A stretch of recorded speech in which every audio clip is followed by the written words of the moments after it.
The morning mist clung to the ancient stone walls of Buckingham Palace like secrets waiting to be revealed. Guard Captain James Morrison adjusted his crimson uniform and checked his watch for the third time in 5 minutes. Something felt different today, though he couldn't quite place what it was. The usual morning routine had proceeded without incident, yet an unsettling tension seemed to permeate the very air he breathed. James had served the royal family for nearly 15 years, working his way up from a simple palace guard to captain of the Interior Security Division. He had seen many things during his tenure, some that would make headlines if they ever saw the light of day, others that were simply part of the strange, insular world of royalty. But today, as he walked through the marble corridors that had become as familiar to him as his own home, he sensed that something significant was about to unfold. The call had come at precisely 6:47 a.m. Mrs. Henderson, the head of household staff, had contacted him with an unusual request. There had been reports of strange noises coming from the East Wing during the night, specifically from an area that was supposedly in used storage space. The night guards had investigated but found nothing obvious. However, Mrs. Henderson insisted that a thorough daylight inspection was necessary. James made his way through the labyrinthine corridors, his polished boots clicking against the marble floors. The East Wing had always been somewhat mysterious to him. Despite his years of service and his high security clearance, there were still areas of the palace that remained off-limits or simply forgotten. The particular section he was heading to now was one such place, a series of rooms that were rarely accessed and generally assumed to contain nothing more than old furniture and forgotten artifacts. As he approached the area in question, James noticed that the usual housekeeping staff was conspicuously absent. The corridors, which were typically bustling with activity even in the early morning hours, were eerily quiet. His hand instinctively moved to the radio clipped to his belt, ensuring it was functioning properly. Years of training had taught him that when things seemed too quiet, it was often because something important was happening elsewhere. The heavy wooden door at the end of the corridor stood slightly ajar, which was unusual. James knew that all doors in this section were kept locked as a standard security measure. He approached cautiously, his training kicking in as he assessed the situation. The door frame showed no signs of forced entry, and the lock appeared to be functioning normally. Someone with proper authorization had been here recently. Pushing the door open slowly, James stepped into a room that was surprisingly well-maintained for supposedly in used storage space. The air was fresh, not musty as he would have expected. Dust covers draped various pieces of furniture, but they appeared to have been recently disturbed. Footprints in the thin layer of dust on the floor created a clear path leading deeper into the room, and toward what appeared to be another door hidden behind a large tapestry. James felt his pulse quicken as he followed the footprints. His years of experience had taught him to trust his instincts, and right now, those instincts were telling him that he was on the verge of discovering something that others had gone to great lengths to keep hidden. The tapestry, depicting a medieval hunting scene, was heavier than it appeared and took considerable effort to move aside. Behind the tapestry was indeed another door, but this one was different from any other he had seen in the palace. It was made of solid steel, painted to look like wood, with a sophisticated electronic lock system that seemed completely out of place in the historical setting. The lock showed recent signs of use, with fresh scratches around the keypad and a faint smell of machine oil in the air. James tried his master key card, not expecting it to work, but following protocol nonetheless. To his surprise, the light on the electronic lock turned green, and he heard the distinctive sound of heavy bolts retracting. The door swung open silently on well-oiled hinges, revealing a staircase that descended into darkness. Emergency lighting flickered on automatically as he stepped through the doorway, illuminating stone steps that appeared to be much older than the palace itself. The temperature dropped noticeably as James made his way down the narrow staircase. The walls were carved from solid stone, and the air carried a faint scent that he couldn't immediately identify. Something floral, yet with an underlying note of something else, something that made him feel slightly uneasy. His radio crackled with static as he descended, eventually losing signal entirely as the stone walls blocked the transmission. At the bottom of the staircase, James found himself in a circular chamber that took his breath away. The room was larger than he would have thought possible given the layout of the palace above. The walls were lined with what appeared to be safe deposit boxes, hundreds of them, each bearing a small nameplate. The lighting was professional grade, casting everything in a bright, clinical glow that seemed almost surgical in its intensity. James approached one of the walls to examine the nameplates more closely. What he saw made his blood run cold. These weren't just random names. They were the names of prominent politicians, business leaders, journalists, and other public figures. Some of the names he recognized immediately from recent headlines. Others were from decades past, but all were people of significant influence and power. Each safe deposit box was secured with its own electronic lock, similar to the door above, but smaller and more sophisticated. James noticed that many of the boxes showed recent signs of access, with small indicator lights that glowed either green or red. A quick count revealed that there were at least 300 boxes in total, arranged in precise rows that covered every available wall space. In the center of the circular chamber stood an antique desk that seemed oddly out of place among all the modern security equipment. The desk was clearly very old, possibly from the Victorian era, and appeared to be made from rare wood with intricate carvings along its edges. On top of the desk was a leather-bound ledger, a modern computer terminal, and several manila folders marked with various classification levels. James approached the desk with growing trepidation. His training told him that he should report this discovery immediately and wait for further instructions. However, his curiosity and his sense of duty to the crown compelled him to investigate further. The leather-bound ledger was open to a page filled with handwritten entries in an elegant script that he immediately recognized as belonging to a member of the royal family. The entries were dated and appeared to correspond to the numbered safe deposit boxes around the room. Each entry contained a name, a date, and a brief description of contents. James read several entries before the full implications of what he was seeing began to sink in. These weren't just storage boxes. They were an extensive filing system containing what appeared to be compromising information about some of the most powerful people in Britain and beyond. One entry that particularly caught his attention was dated just 3 weeks prior and concerned a prominent cabinet minister who had recently announced his resignation due to family reasons. According to the ledger, the minister's box contained photographs and documents related to financial irregularities that would have ended his career and possibly led to criminal charges if they had been made public. Another entry, from several months earlier, concerned a well-known journalist who had written several unflattering articles about the royal family before suddenly changing his editorial stance to become one of their most vocal supporters. The ledger indicated that his box contained evidence of tax evasion and undisclosed foreign payments that would have destroyed his credibility and career. James felt a cold sweat forming on his brow as he continued reading. Entry after entry revealed a pattern of what could only be described as systematic blackmail, or at the very least, the careful collection and cataloging of compromising information about influential people.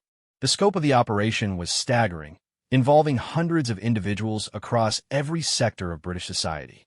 The computer terminal on the desk was password protected, but James noticed that it was currently logged in, as if someone had been using it recently and had stepped away temporarily. The screen displayed what appeared to be a database with thousands of entries, cross-referenced and searchable by name, date, or type of information. The interface was professional and sophisticated, clearly designed by someone with extensive knowledge of data management systems. As James scrolled through the database, he began to understand the full extent of what he had discovered. This wasn't just a collection of random, compromising information. It was a carefully curated intelligence operation that had been running for decades. The earliest entries in the system dated back to the 1970s, and the most recent were from just days ago. The manila folders on the desk contained printed reports and photographs that corresponded to recent database entries.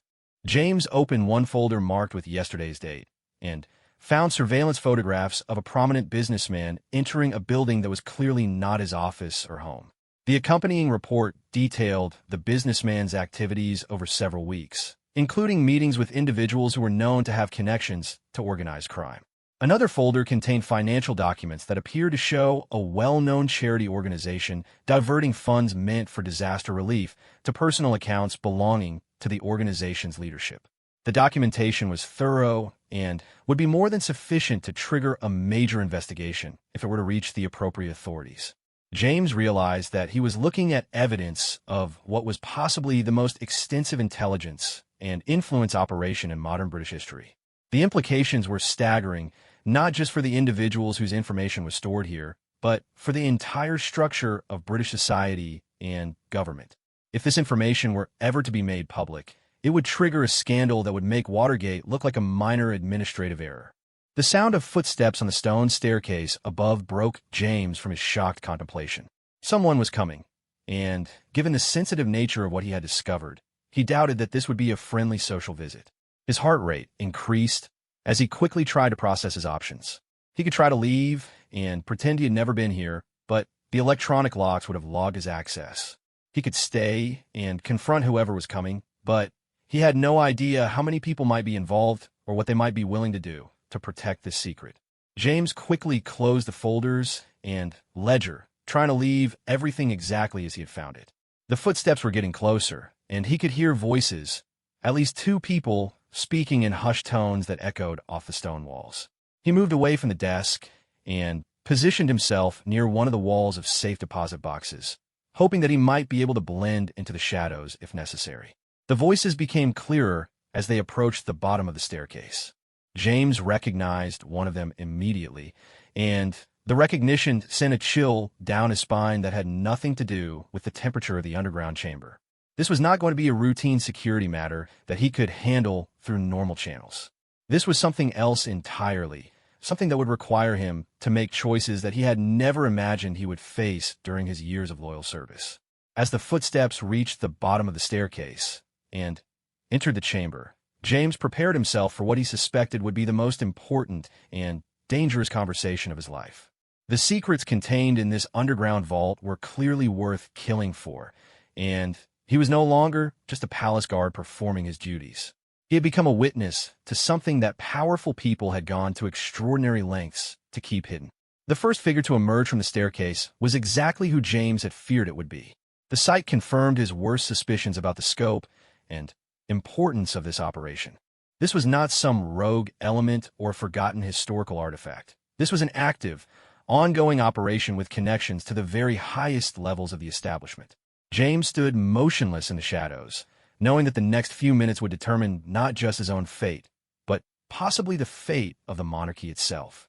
The secrets contained in this vault were dangerous enough to topple governments, and he was now the one person who knew about them who wasn't supposed to know.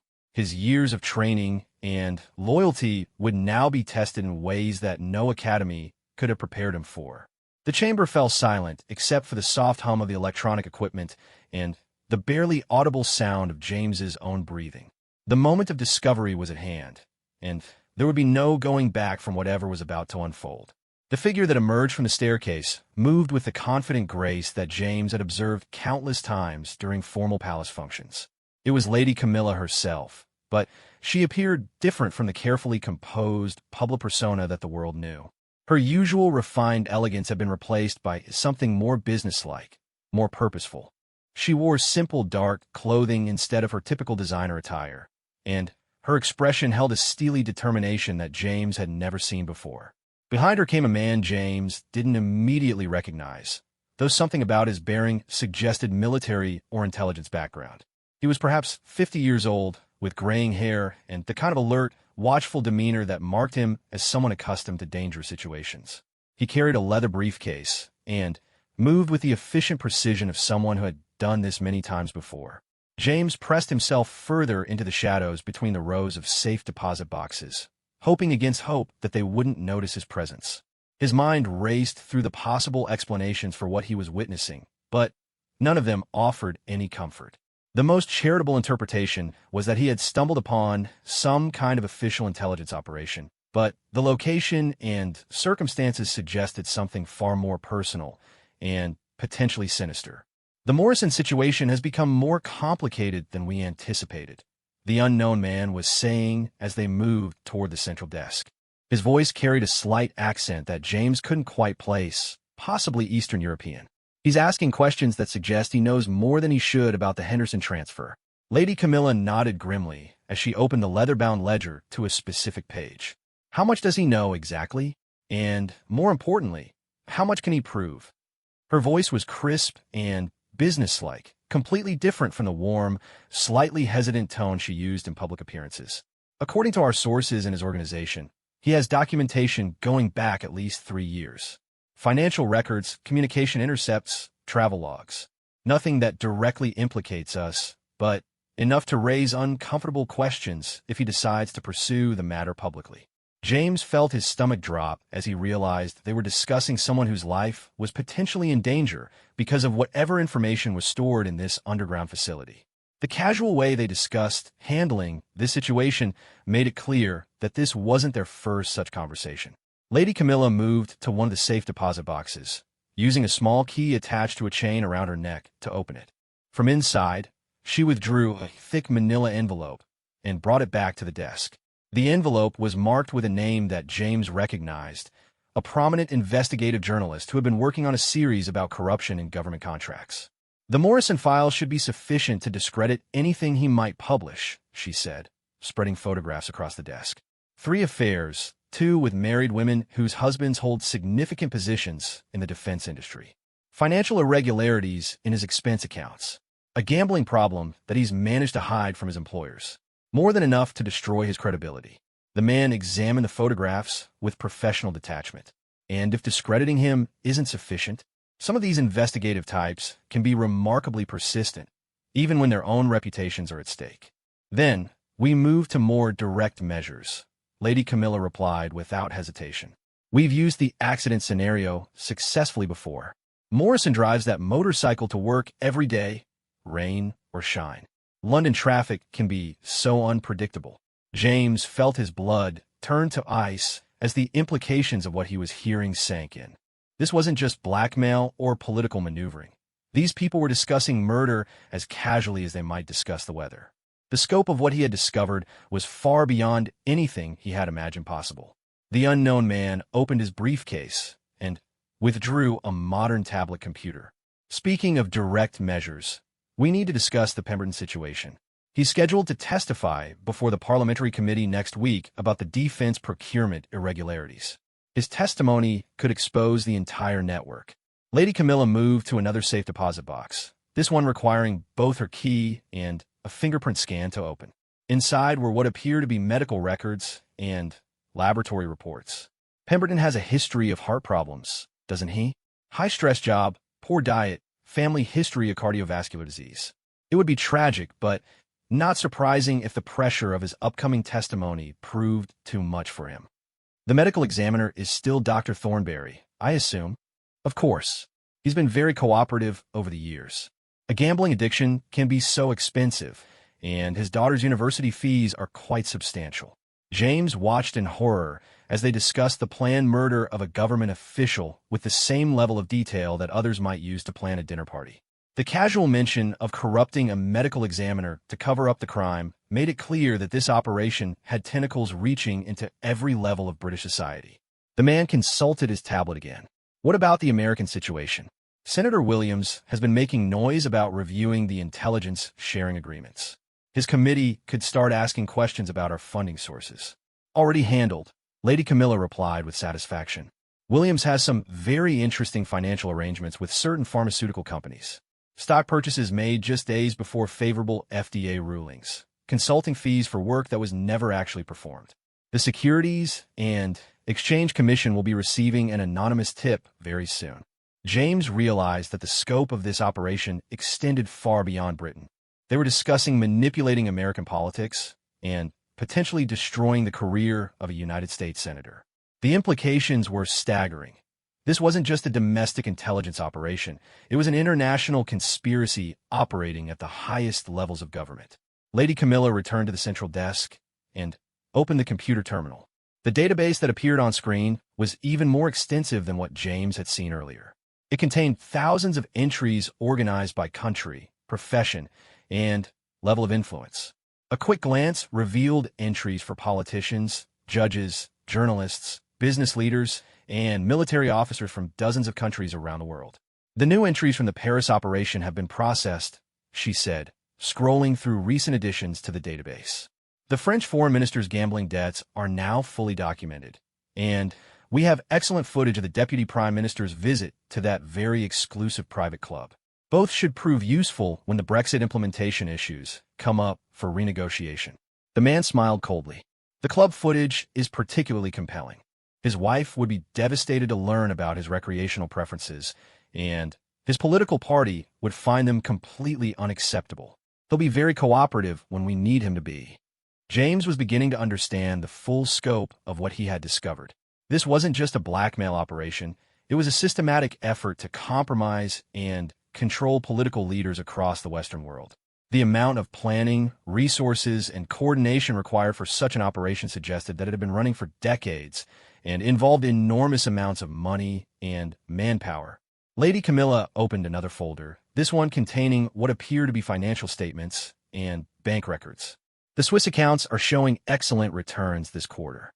The insider trading information from the German automotive executives has been particularly profitable.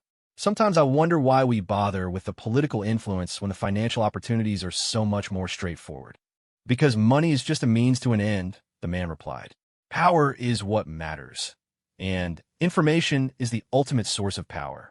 These people think they're running their countries and companies, but they're just puppets dancing to our tune. They make the decisions we want them to make because they have no choice. The casual arrogance in his voice made James's skin crawl. These people saw themselves as puppet masters controlling the fate of nations, and from what he had seen, they weren't entirely wrong. The evidence contained in this vault could indeed force almost anyone to comply with their wishes or face complete destruction. Lady Camilla moved to a section of the vault that James hadn't previously examined. This area contained larger storage units, more like safety deposit boxes at a bank. She opened one that was marked with simply the number 007 and withdrew what appeared to be video recording equipment. The recordings from last month's G7 summit are quite illuminating, she said, handling what looked like several small camera devices. Amazing what people will say when they think they're in a secure environment. The Canadian Prime Minister's comments about the American president were particularly colorful, and the Italian delegation's discussion of their plans to manipulate the EU agricultural subsidies will be very useful leverage. James realized that they were recording private conversations between world leaders at international summits. The security implications were staggering. If foreign governments learned that their private diplomatic communications were being compromised, it could trigger an international incident of unprecedented proportions. The man examined one of the recording devices with professional interest. The new equipment is remarkably sophisticated. Audio quality is perfect, and the visual range is excellent. Our technical team has outdone themselves. Yes, and the fact that they're disguised as standard diplomatic equipment means security sweeps never detect them. We've been recording private conversations between heads of state for over 2 years now, and no one has the slightest idea. Lady Camilla returned the recording equipment to its storage unit and moved to another section of the vault. This area contained what appeared to be communication equipment and computer servers humming quietly in climate-controlled cases. The sophistication of the technology was impressive, clearly representing millions of pounds worth of advanced surveillance and data processing equipment. The new artificial intelligence system has been remarkably effective at pattern recognition, she said, activating one of the computer terminals. It automatically scans social media, financial transactions, communication intercepts, and travel records to identify potential targets for recruitment or elimination. It's already flagged 12 new candidates this month. The screen displayed what looked like social media profiles and financial data for a dozen individuals, each with a detailed risk assessment and recommended action plan. James recognized several of the names, journalists, politicians, and business leaders who had recently been critical of various government policies or royal family activities. One profile that particularly caught his attention was for a young investigative reporter who had been working on a story about irregularities in royal family financial arrangements. According to the AI analysis, she represented a high-probability threat and was recommended for immediate intervention before publication deadline. The Thompson girl is becoming particularly troublesome, the man observed, pointing to the reporter's profile. Her investigation is getting uncomfortably close to our financial networks. She's already identified 3 of our shell companies and is starting to trace the connections. Lady Camilla examined the reporter's file with cold calculation. What's her vulnerability profile? Single mother, significant student loan debt, elderly parents in expensive care facility. Financial pressure is her primary weakness. We could easily manufacture a financial crisis that would force her to abandon her investigation and focus on immediate survival. Or we could arrange for her to have a tragic accident that would serve as a warning to other investigative reporters. Sometimes the direct approach is more effective than subtle manipulation. James felt sick as he listened to them casually discuss destroying the life of a young mother whose only crime was doing her job too well. The complete lack of conscience or empathy in their voices was more chilling than any threat of violence. The conversation continued for another hour as they methodically reviewed files and planned operations against dozens of individuals across multiple countries. James listened in growing horror as they discussed assassinations, character assassinations, financial manipulation, and political coercion as routine business matters. Eventually, Lady Camilla closed the ledger and began shutting down the computer systems. I think we've covered everything urgent. The next phase of the American operation should be ready to implement within the month, and the European targets are all progressing according to schedule. Excellent. I'll brief the operational teams tomorrow and ensure they have everything they need. The Moscow connections are particularly eager to see results from the parliamentary infiltration program. James felt his world shift as he realized that this operation had connections to foreign intelligence services. This wasn't just corruption or even treason. It was active collaboration with hostile foreign powers to manipulate British government policy. As they prepared to leave, Lady Camilla paused at the desk and picked up a small device that James hadn't noticed before. It looked like a simple smartphone, but when she activated it, the screen showed what appeared to be a real-time surveillance feed from multiple locations around London.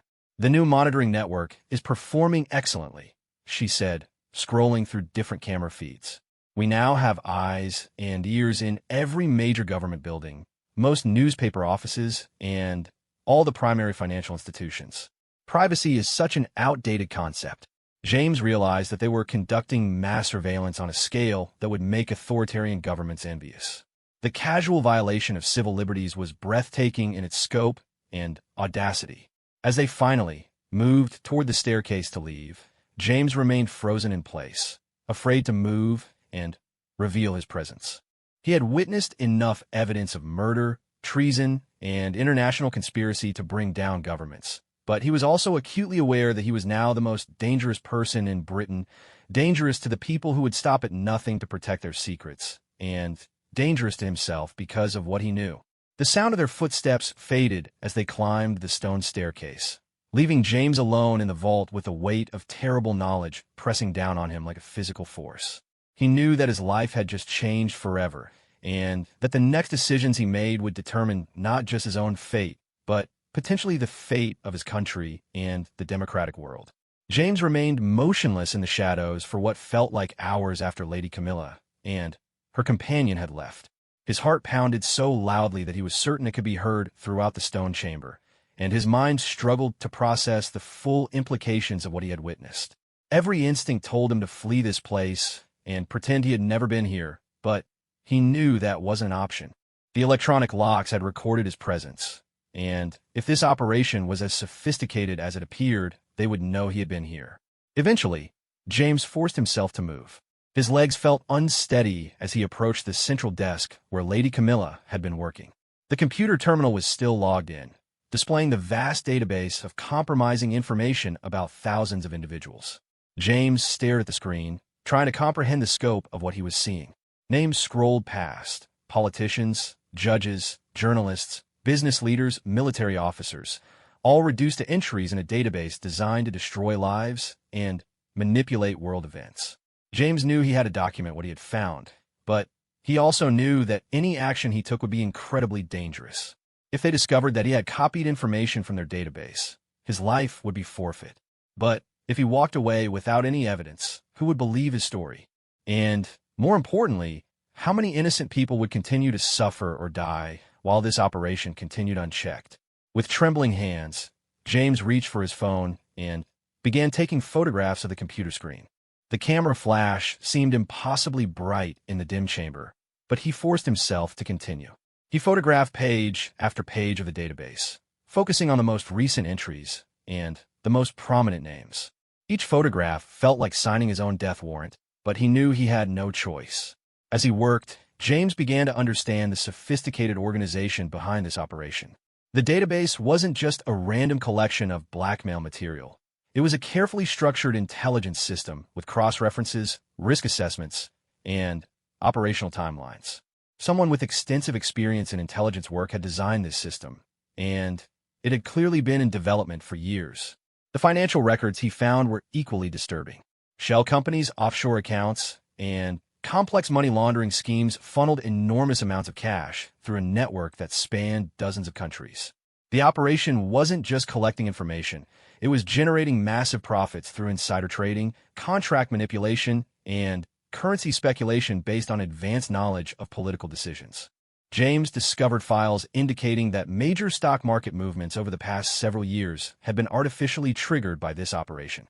They would manipulate politicians into making specific policy announcements, then profit from the predictable market reactions.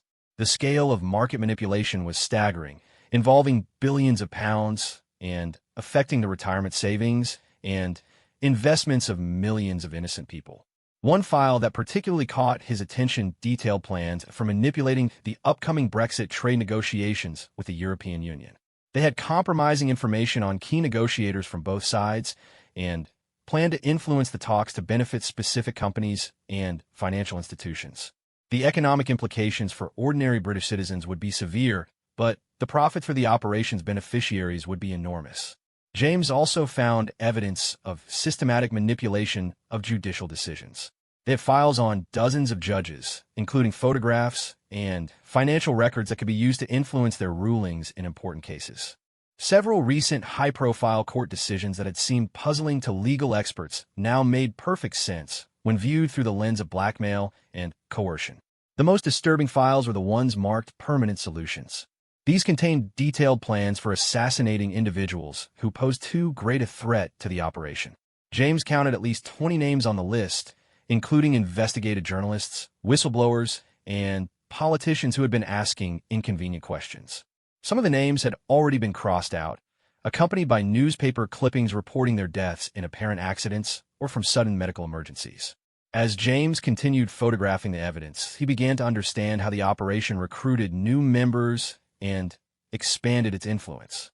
They targeted individuals with access to sensitive information or decision-making authority, then gradually compromised them through a combination of blackmail, bribery, and threats.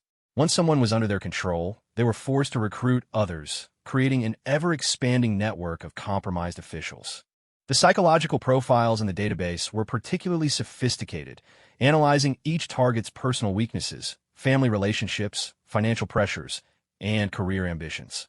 They knew exactly which buttons to push to turn honest public servants into willing conspirators. The level of psychological manipulation involved was both impressive and terrifying. James found records of recruitment operations targeting university students who showed promise in politics, journalism, or finance. They would identify potential future leaders while they were still young and malleable, then gradually compromise them through seemingly innocent favors and opportunities. By the time these individuals reached positions of real power, they were completely under the operation's control. The international scope of the operation was breathtaking. James found evidence of active cells in Washington, Berlin, Paris, Tokyo, and Moscow. They weren't just influencing British politics, they were manipulating government policies across the democratic world. The coordination required for such an operation suggested resources and organization on the level of a major intelligence agency, but operating outside any governmental oversight or control. One particularly chilling file contained plans for manipulating the next general election. They had identified key constituencies where small vote swings could change the overall outcome, then developed targeted disinformation campaigns and vote suppression strategies to achieve their desired results.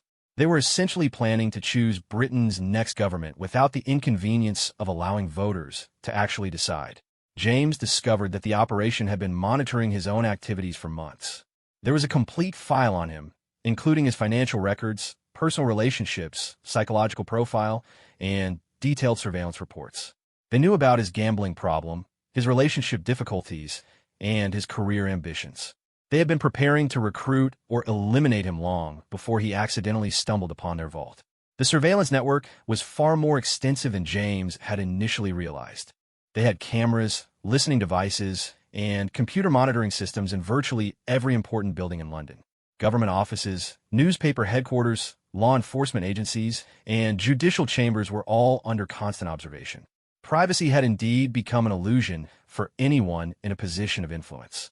James found communication intercepts showing that they had been reading the private emails and text messages of hundreds of government officials for years. Cabinet meetings that were supposed to be confidential were being recorded and analyzed in real time. The democratic process had been completely compromised, with every important decision being influenced by people who operated completely outside the law. The evidence of collaboration with foreign intelligence services was particularly damning. James found records of regular meetings with operatives from Russia, China, and several Middle Eastern countries. Information about British military capabilities, diplomatic strategies, and economic policies was being routinely shared with hostile foreign powers in exchange for assistance with the operation's global activities. As James continued documenting the evidence, he began to understand why this vault was located beneath the palace itself. The operation wasn't separate from the royal establishment. It was an integral part of it. The monarchy was being used as a cover for what was essentially a private intelligence agency operating for the benefit of a small group of extraordinarily wealthy and powerful individuals. The financial records showed that profits from the operation were being funneled into accounts controlled by members of the royal family, senior government officials, and major business leaders. They weren't just manipulating the system for political power. They were stealing billions of pounds from the British economy and hiding it in offshore accounts beyond the reach of tax authorities. James found evidence that major defense contracts, infrastructure projects, and financial services deals had all been manipulated to benefit companies controlled by the operation. The cost to taxpayers was enormous, but the profits to the conspirators were even larger. They had essentially privatized the British government for their own benefit. The medical files were particularly disturbing. James discovered that they had been systematically poisoning political opponents, whistleblowers, and inconvenient witnesses for years. The substances used were sophisticated and difficult to detect, causing symptoms that mimicked natural diseases or accidental poisonings. Several recent deaths that had been attributed to food poisoning or heart attacks were actually carefully planned assassinations. As James neared the end of his documentation, he found files related to future operations that made his blood run cold. They were planning to manipulate the next American presidential election, destabilize the European Union through coordinated economic attacks, and eliminate several international journalists who were investigating government corruption. The scope of their ambitions was truly global. James also discovered that they were planning to expand their operations into social media manipulation on a massive scale. They had developed artificial intelligence systems capable of creating thousands of fake social media accounts that could spread disinformation, manipulate public opinion, and identify new targets for recruitment or elimination. The potential for damage to democratic societies was incalculable. The final files James photographed contained detailed plans for what they called the final solution, a complete takeover of the British government through the simultaneous elimination of hundreds of honest officials and their replacement with compromised individuals under the operation's control. They had been working toward this goal for decades, and according to their timeline, they were now less than 2 years away from achieving complete control. As James finished taking photographs and prepared to leave the vault, he realized that he was probably the only person outside the operation who knew the full scope of what they were doing. The weight of that knowledge was almost unbearable.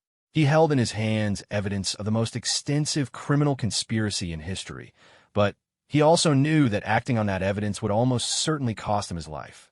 James carefully closed all the files and shut down the computer terminal, trying to leave everything exactly as he had found it.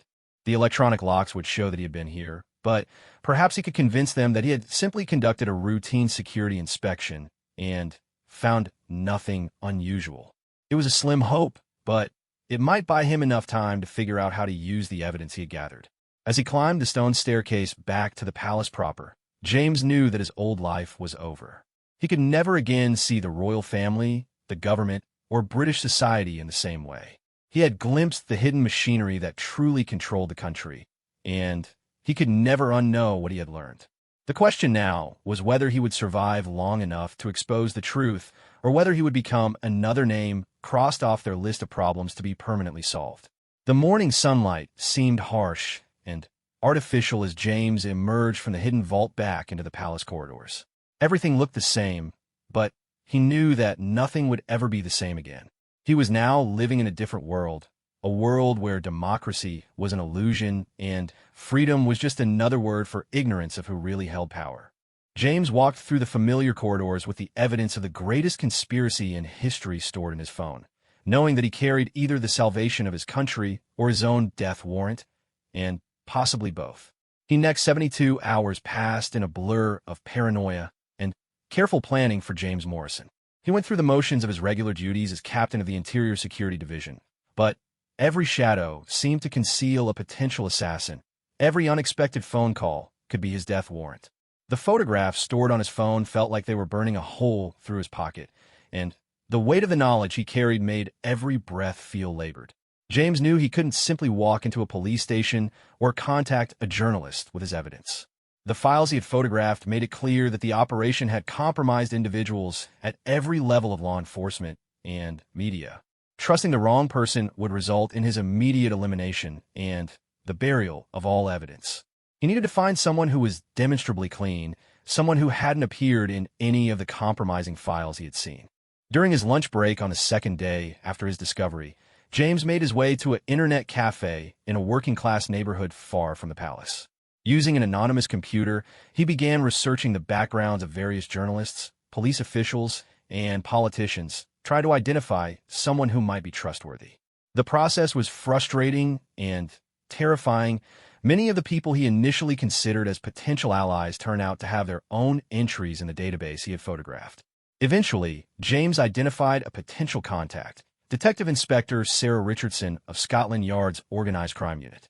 Richardson had a reputation for incorruptible honesty and had recently been investigating financial irregularities in several high-profile cases. Most importantly, James couldn't find any evidence that she had been compromised by the operation. Her financial records were clean, her personal life was unremarkable, and she had no obvious vulnerabilities that could be exploited. James spent hours crafting an encrypted message that would convey the seriousness of what he had discovered without providing enough detail to trigger the operation's monitoring systems. He knew that all electronic communications were likely being monitored, so he had to be extraordinarily careful about how he made contact. The message he finally sent was simple. Detective Richardson, I am a government employee with information about serious criminal activity involving high-level officials. The evidence is too dangerous to transmit electronically. If you're interested in preventing major crimes against the British people, meet me at the coffee shop on Marylebone Road across from Regent's Park tomorrow at 3 p.m. I will be wearing a red tie and carrying a copy of the Times. This is not a hoax, and the stakes could not be higher. James sent the message from the internet cafe and immediately left, taking a circuitous route back to the palace that included several stops designed to detect any surveillance.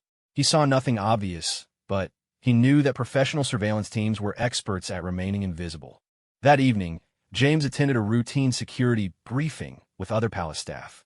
As he sat in the familiar conference room, listening to updates about tourist numbers and maintenance schedules, he felt like he was living in two different realities simultaneously.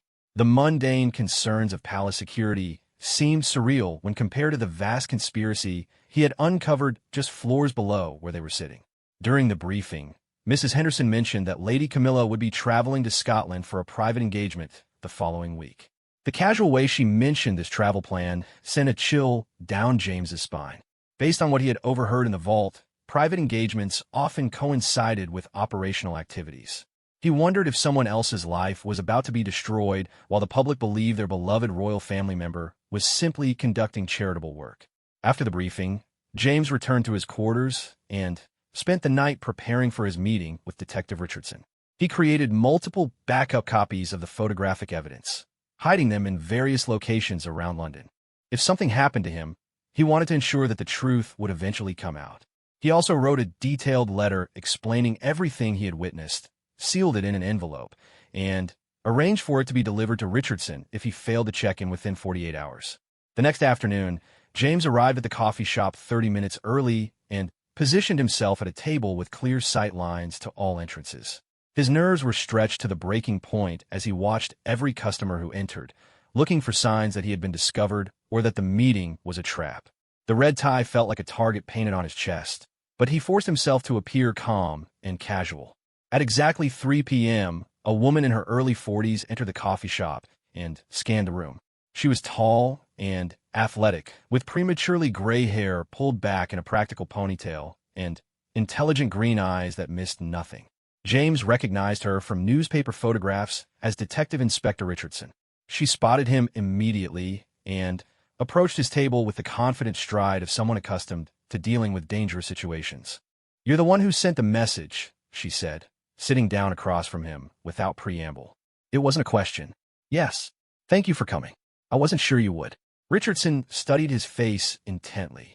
"Government employee, you said? Which department?" "Palace Security. Captain James Morrison, Interior Security Division." James kept his voice low, acutely aware that other customers were sitting nearby. Richardson's eyebrows rose slightly. "Palace Security. This is about the royal family?" "Among other things." "Detective Richardson, what I'm about to tell you will sound impossible, but I have photographic evidence of everything I'm going to say. Before I begin, I need to ask you something. Have you ever been approached by anyone offering you information, money, or career advancement in exchange for small favors or inside information about your investigations?" Richardson's expression became guarded. "No. Why would you ask that?" "Because if you had been, you'd probably be dead within hours of leaving this meeting. The people I'm going to tell you about have compromised hundreds of officials at every level of government and law enforcement.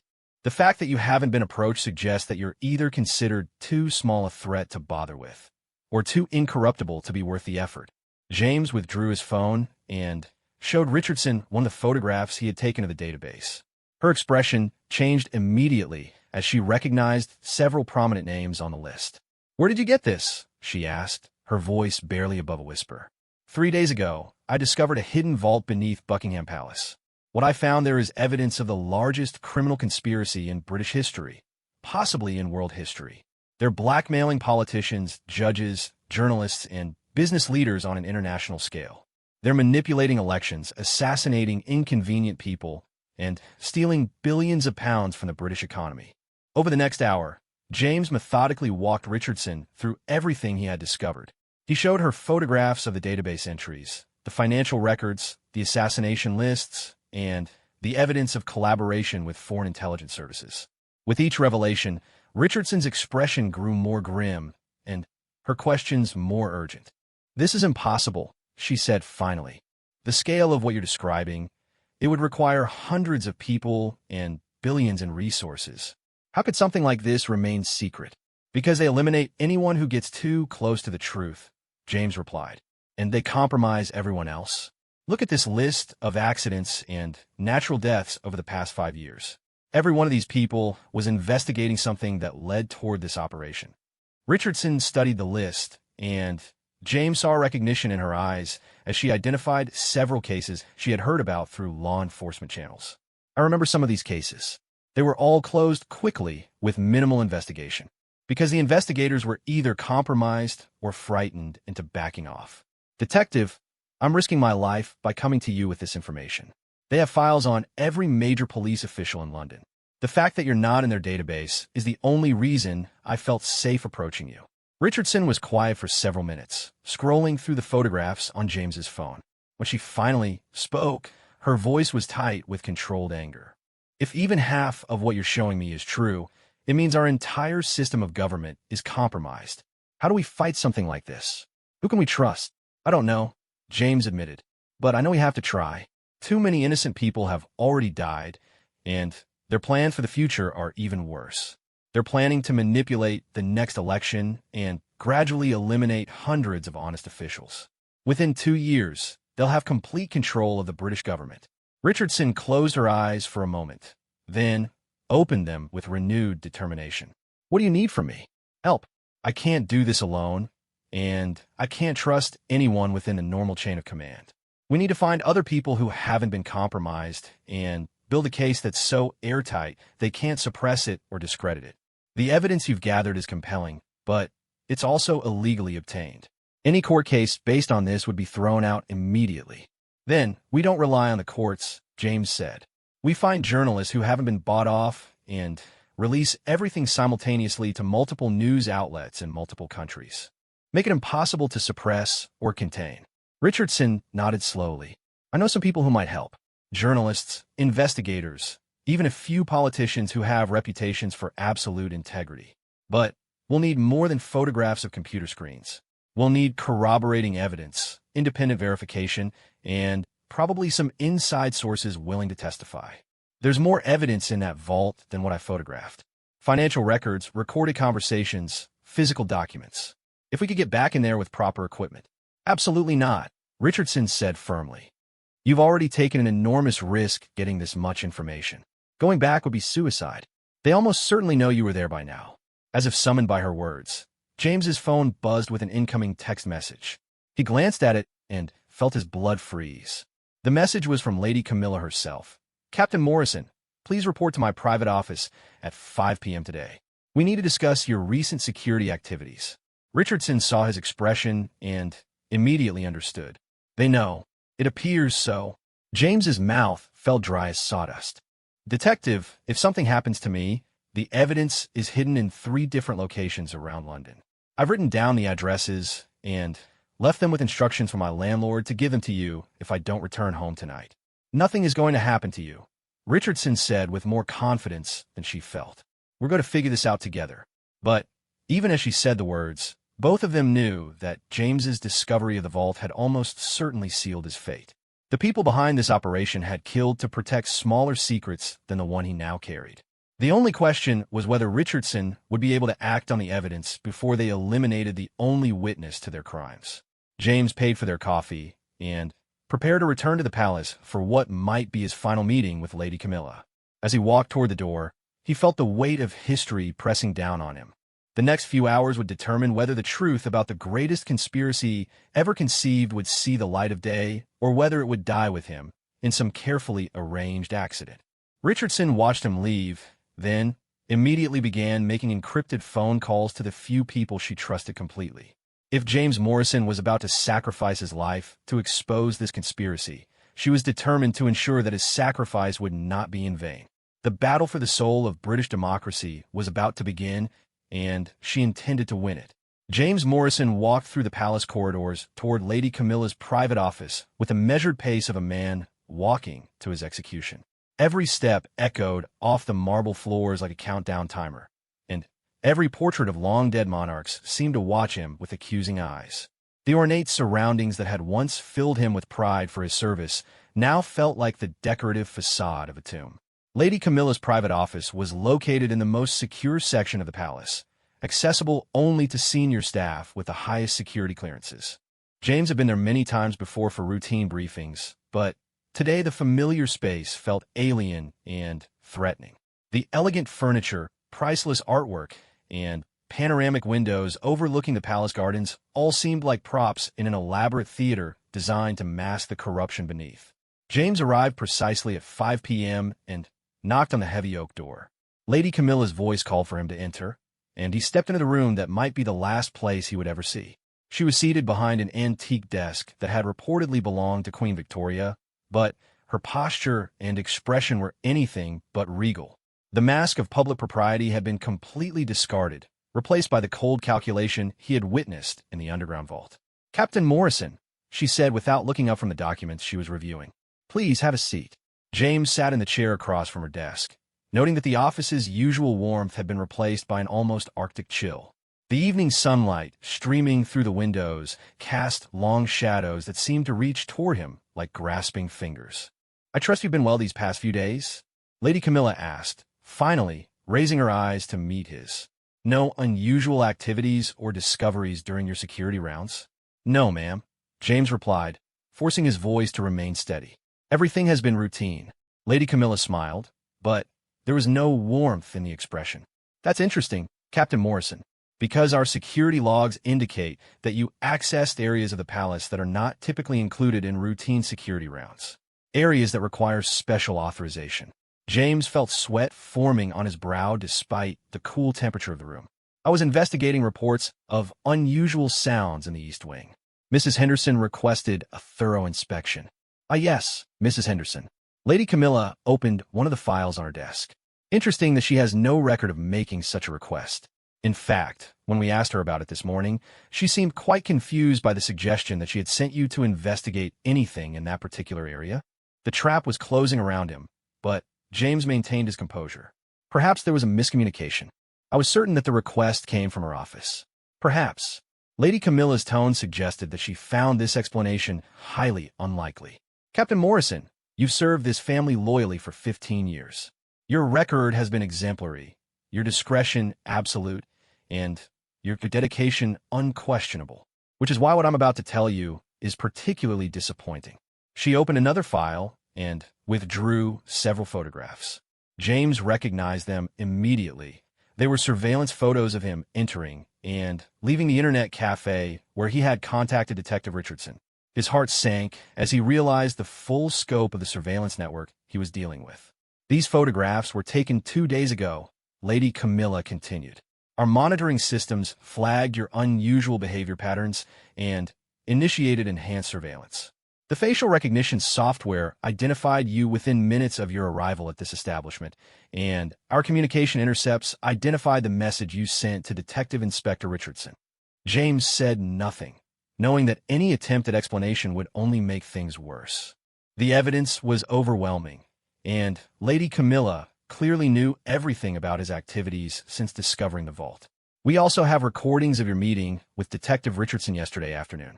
The audio quality is excellent. Our surveillance technology really is quite sophisticated. Would you like me to play back some of your more interesting comments about our operation? Lady Camilla activated a small device on her desk, and James heard his own voice filling the room.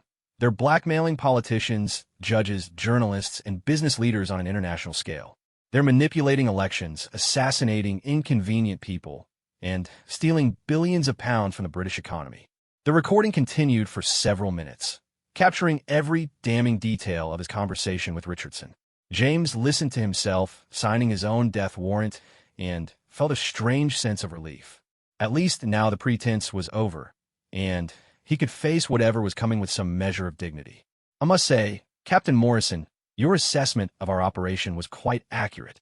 You missed some of the more subtle aspects of what we've accomplished, but overall, your analysis was impressively thorough for someone who had only a few hours to review our files. Lady Camilla closed the file and leaned back in her chair, studying James with the detached interest of a scientist examining a laboratory specimen. The question now is what to do about your unfortunate discovery. We have several options, each with its own advantages and disadvantages. James found his voice at last. And what might those options be? Option 1 is recruitment. You've seen the scope of our operation, you understand the level of resources at our disposal, and you clearly possess the intelligence and skills that could be valuable to our organization. We could offer you a position that would be far more lucrative and interesting than your current role. And if I refuse, then we move to option 2, which is permanent elimination. You would suffer a tragic accident within the next few days, perhaps a fall down some stairs, or a heart attack brought on by the stress of your demanding position. Your death would be mourned by your colleagues and quickly forgotten by everyone else. James looked directly into her eyes. And option 3? Lady Camilla raised an eyebrow, apparently surprised by his question. There is no option 3, Captain Morrison. Those are the only 2 possibilities available to you. I think you're wrong about that. James reached into his jacket pocket, moving slowly to avoid triggering any defensive response. Option 3 is that your entire operation is exposed and destroyed. He withdrew his phone and showed her the screen, which displayed a countdown timer that currently read 47 minutes and 23 seconds and was decreasing by the second. What is that? Lady Camilla asked, though her tone suggested she already suspected the answer. A dead man's switch, James replied calmly. If I don't enter a specific code into this phone every 48 hours, all of the evidence I gathered from your vault is automatically uploaded to servers controlled by Detective Richardson. Those servers will then simultaneously release the information to news organizations in 12 different countries, along with copies to law enforcement agencies, intelligence services, and human rights organizations worldwide. Lady Camilla's composure cracked for the first time since James had entered the room. You're bluffing. Am I? Are you willing to bet your entire operation on that assumption? James could see her mind racing through possibilities and contingencies. The careful plans that had protected the operation for decades suddenly seemed inadequate when faced with modern technology and a determined opponent who had nothing left to lose. Even if you're not bluffing, she said finally, the evidence you gathered is illegally obtained. It would never stand up in court. It doesn't need to stand up in court, James replied. Court cases take years and can be manipulated by corrupt judges. But newspaper headlines appear overnight and reach millions of people instantly. Public opinion moves faster than legal proceedings, and politicians respond to public pressure more quickly than judicial rulings.